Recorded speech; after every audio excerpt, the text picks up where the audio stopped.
नमस्कार. मी तुमची शुभचिंतक.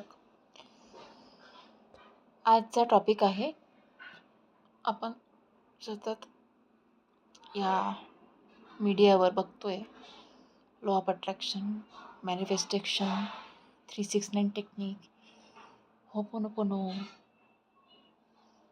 प्रश्न पडत असेल, हे सर्व आहे का? काहींना प्रश्न पडत असेल, हे खरंच आहे का? तर हो, हे खरंच आहे. पण हे वर्क तेव्हाच करतं जेव्हा तुम्ही या ब्रह्मांडीय ऊर्जेशी अलाईन होता. आणि या ब्रह्मांडीय ऊर्जेशी अलाईन होण्यासाठी तुम्हाला तुमची ऊर्जा हाय करावी लागते. आणि तुम्हाला तुमची ऊर्जा हाय करण्यासाठी स्वतःवर सतत काम करावं लागतं. हेल्दी राहावं लागतं. तुमच्या हेल्थची काळजी घ्यावी लागते.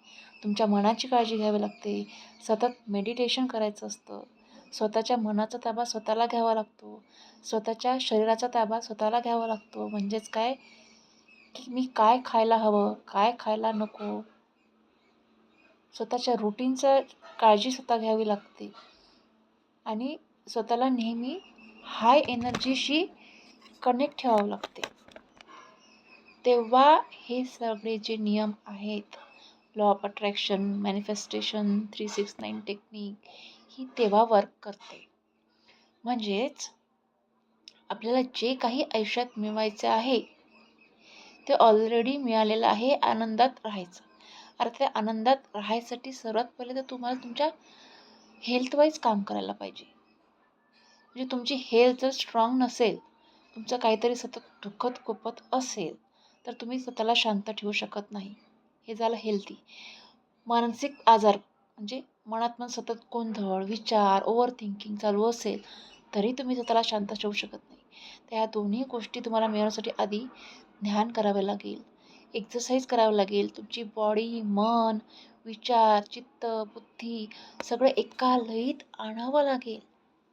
ते जेव्हा तुमचं सर्व एका लयीत येणार ना, तेव्हा तुम्ही या नियमांना आकर्षित करू लागाल.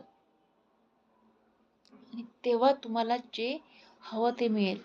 कारण हे ब्रह्मांड तुम्हाला पाहिजे ते देत नाही, तर तुम्ही ऑलरेडी जे आहात ते तुम्हाला देतं. तुम्ही जर हेल्दी लाईफस्टाईल जगत असाल, तर तुम्हाला सर्व हेल्दीच मिळेल. तुम्ही सकारात्मक विचारांनी चालत असाल, तर तुम्ही सकारात्मकच विचारांची लोकं आकर्षित कराल, परिस्थिती आकर्षित कराल. हे attraction, law of attraction, manifestation हे नियम असे चालतात. त्याच्यासाठी तुम्हाला स्वतःवर पहिले काम करण्याची गरज आहे.